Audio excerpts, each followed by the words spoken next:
にちは、現代のもののけ姫ことまこです。ちょっと今日も顔がむくんでおりますが、今回は前回動画でお伝えした車椅子でもキャリーケース引けるんじゃないかっていうところで、前回はですね、もう家の中でやってみて、これならいけそうっていうので紹介したんですよ。で、今回は初めてちゃんと実践形式というか、実際に使ってみたので、それの良かった点とちょっと改善点っていうのを皆さんにお教えして、本当に今、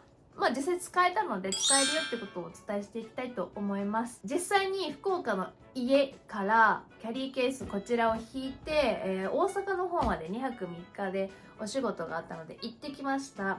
家から自分でカチャカチャって取り付けて、で坂があるので坂を下って、で線路があるので線路をちゃんと越えて、で上り坂もちょっとあるので上り坂も行って、で、普通の在来線の電車スロープお願いして乗って、で新幹線乗り換えて車椅子対応座席に乗って、でまた大阪着いたら御堂筋線っていう線に乗るんですけど、その御堂筋線は一応フラット、ホームと電車の間に隙間と段差がないと言われている段差なので、スロープをお願いすることなく少し自分でキャスター上げをして、一人で電車の中に乗って、でまたそこから心斎橋の方に行ったんですけど、心斎橋から、ホテルの方まで横断歩道も渡ったりなんやりして、自分で漕いで行って、なので基本的に旅行で過ごすある程度の道のりっていうのは過ごした中で基本的にもう使えましたがまず大前提です。なので使うことができました。ただ、そこから少しキャリーケースの改善点とかっていうのも含めてお話ししていこうと思います。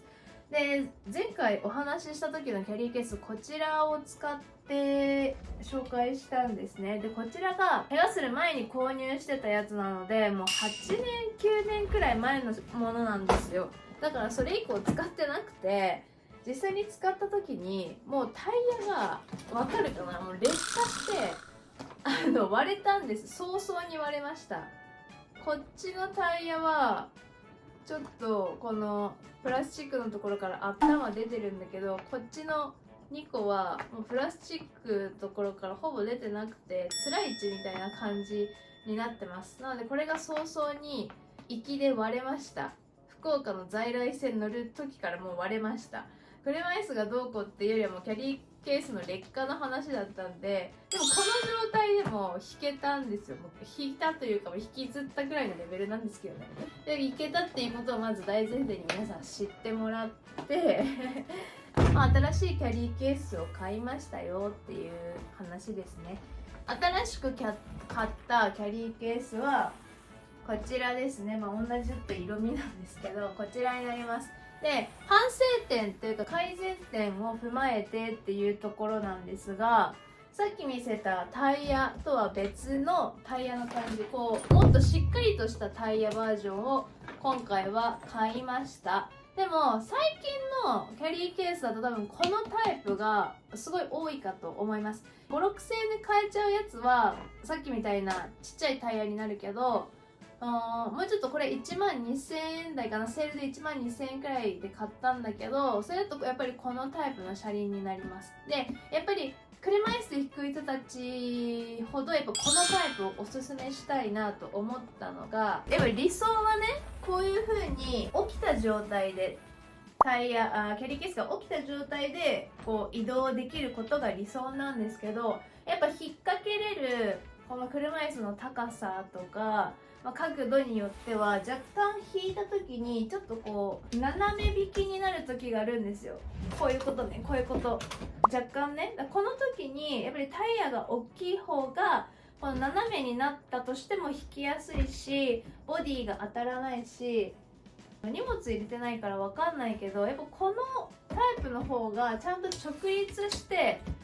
動きやすい、斜めになりにくい。こうやってしてもさ、結構斜めにするの大変なんだよね。これはなんかすぐこうやってほら簡単にこうやってするだけで斜めになるんだけど、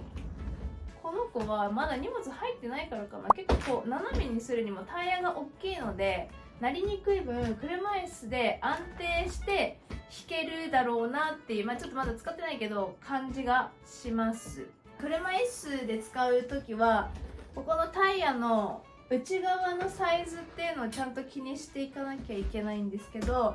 これ折りたたみの方の車椅子ですね。これがタイヤの内側の幅っていうのがだいたい39センチになります。で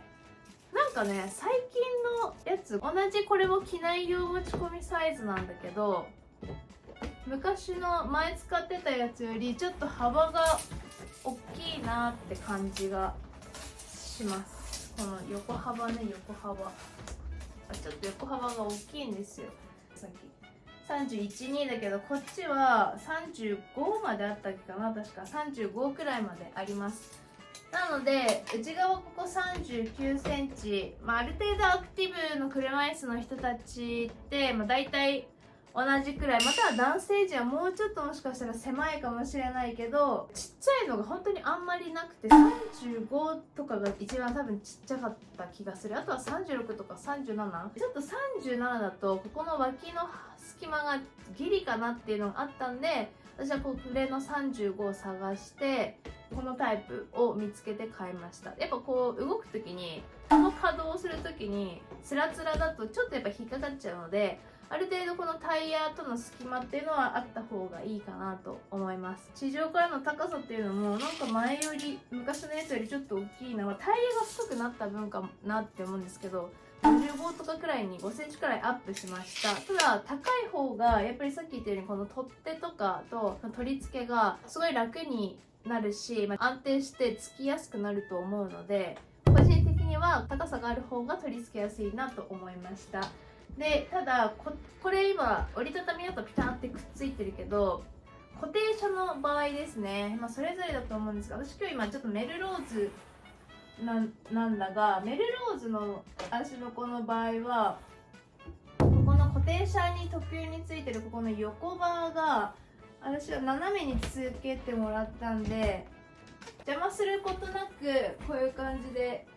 取り付けれるんですよ、ピタッとね。ただシードはちょっと今外にあるんで、今中にあるこれ C マックスね、もう何がどうなったかわかんないな、 C マックスだけど、固定車の特有についてるこの横バーの位置がだいたい多分皆さん下についてる人が多いかなと思います。そうなると背もたれにピタッとくっつけられないんです。このバーが邪魔しちゃって、どうしてもここに空間が空いちゃいます。そうなった時に連結の距離感っていうのがどうしてもこう隙間が空いちゃうので、寝ちゃう角度がもしかしたらあるかもしれない、率が高くなるかもしれない。だからこそ紐はしっかりピッて貼って、ある程度ここにちゃんとくっつけれるようにした方がいいかなと個人的には思います。はい。でもただこっちのキャリーケース試したのはシードの時だったので、それでも弾けたから、そんなに支障はないと思うんですけど、このバーがちょっとどうしても邪魔するから、折りたたみよりはもしかしたら密着度っていうのが減りますよっていう感じです。ただ弾けなくはないですって感じですね。はい。国内用のこのキャリーケースとして、これは、車椅子だからっていうのも若干あるかもしれないんですけど、パソコンを私は普段持ち歩くんですね。飛行機乗る時ね私はカウンターで乗り換えてスタッフさんにもう押してもらいながら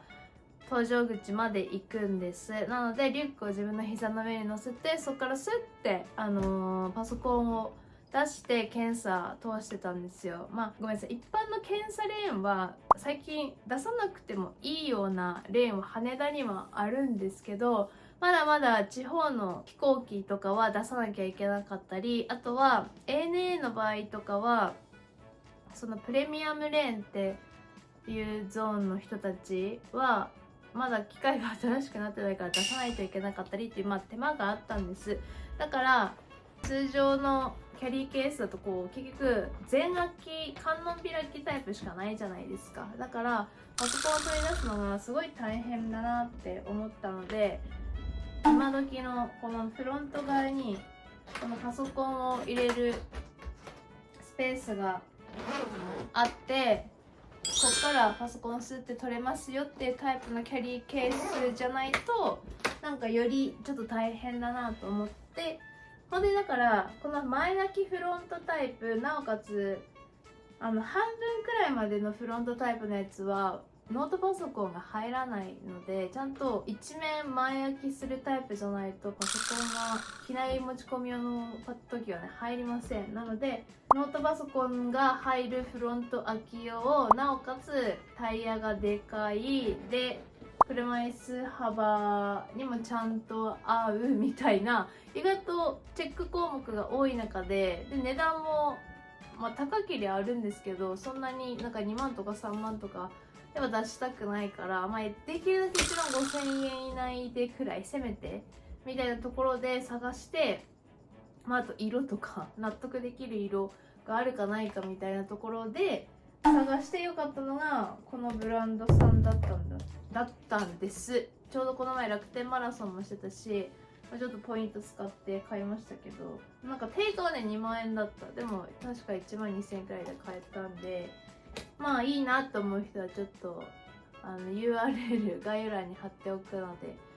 チェックしてみてください。でそんな感じで折りたたみに取り付ける場合なんですけど、前回はね折りたたみへの取り付けを喋ってなくて、個人個人皆さん頑張ってくださいなんて言ってたんですけど、一応私も模索してみました。どうしたらいいかなっていうことで、すでに片方1個ついてるんですが、やっぱりこの普通の押し手につけるにはちょっとダメでした。なので折りたたみもそうだし、固定でハードバッグしてない人らもそうだと思うんだけど、多分作りとしてはねそうだと思うからっていう説明の中でするんですが、背もたれのこのパイプのところに若干隙間があるんですよね。後でからアップの動画撮りますけど、ここの隙間に逆ですね。私の場合はキャリーケースの方につけてた方のこっち側を通してあげるんですよ、頑張って。ちょっと今やりながらできないので後でから別の角度撮りますけど、通してあげることでこんな感じで今取り付けられてます。丸カン部分がキャリーケース側に行きます。でキャリーケースの取り付けはここにつけるんじゃなくて、ここの引っ張るここのやつを1段階出してあげて、ここにこの金具を引っ掛けてあげるって感じですね。これは今私が使ってるこの金具だとこのやり方にしかなりませんってことなので、もうちょっと自分の車椅子に合った感じでこの金具選びっていうのをできればもうちょっと違う、こっち側をねもっと太くするとかすればポールにカシャンって背もたれのこの縦軸のポールにカチャってかけれるかもしれない。もっとカラビナタイプのやつ、またはこっちにカチャってできる。やっぱどうしてもこっち側とこっち側がここより太いのでこのやつはなので噛まないっていうことなので、また違うタイプを選べばカチャンカチャンでできると。ほらそれで今片方しかやってないけどくっついてる状態になります。で別にここに引っ掛けたとしても基本的にみんなここを持ってガラガラガラってやってるので、なんや危ないとかっていうことはないと思うので、こんな感じで折りたたみの人もつけられますよっていうのができるかなと思いました。はい。で荷物持てるようになったなと思いながら、やっぱりリュックに入れていた荷物と量っていうのはねそんなにね変わらなかった、正直私の場合は。ただもうちょい頑張ればもっと詰めれるっていうのは実際にあるし、その中で転倒のリスク、やっぱりこの子がいるからリュックに入れるよりは後ろに行く転倒のリスクっていうのは少なくなるのかなと思いました。ただスマートドライブとかはつけれません。もうちょっと工夫すればいけないな。多分スマートドライブはちょっとつけれないので、本当に実装する時かなと思います。であとはじゃあ荷物をいっぱい入れれるけど、実際にこれ引くことになるから、めっちゃ例えば10キロの荷物プラスして引くことになります。もう超トレーニング、坂道上り坂の時なんか本当に腕パンパンだった。なんかリュックの時より重く感じた。キャリーケース分がどうしてもリュックよりはあるからね。だからめっちゃ腕パンパンになる、坂道は。それだけは理解した上で、やっぱ荷物を入れるっていうことは必要かと思うし、で実際にホテルに着いて荷物を出そうと思っても、結局これを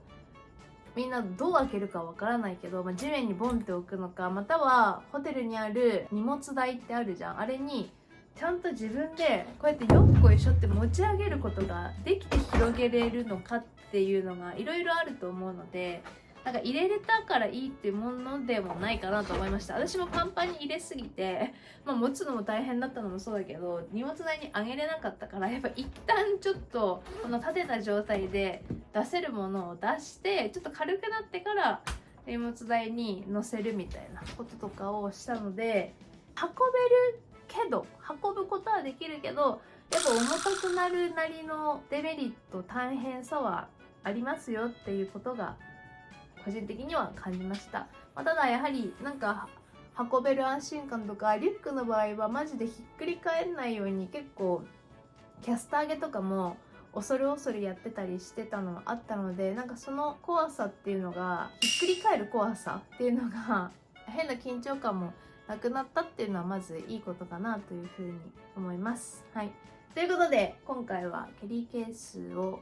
実際に使ってみての感想でございました。コメントとか皆さんこの動画を見てくれた方から、やっぱり今まで荷物運ぶのちょっと困っててどうしていいか分かんなかったとかっていう人から、すげえ発見だとか言ってくれたし、やっぱりそのスピードのやつも3万円とか4万円とかするやつを買って失敗したっていう風にもなりたくなかったからよかったなとか、あと修学旅行に行くお子さん、車椅子のお子さんにも荷物をどう持たせていく、こう前と後ろに持たせることでしか考え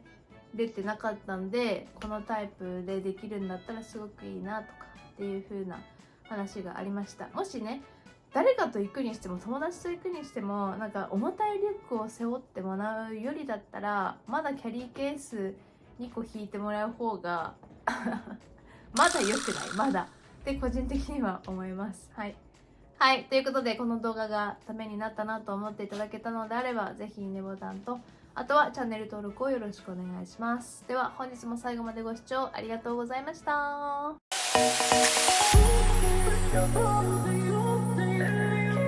Take you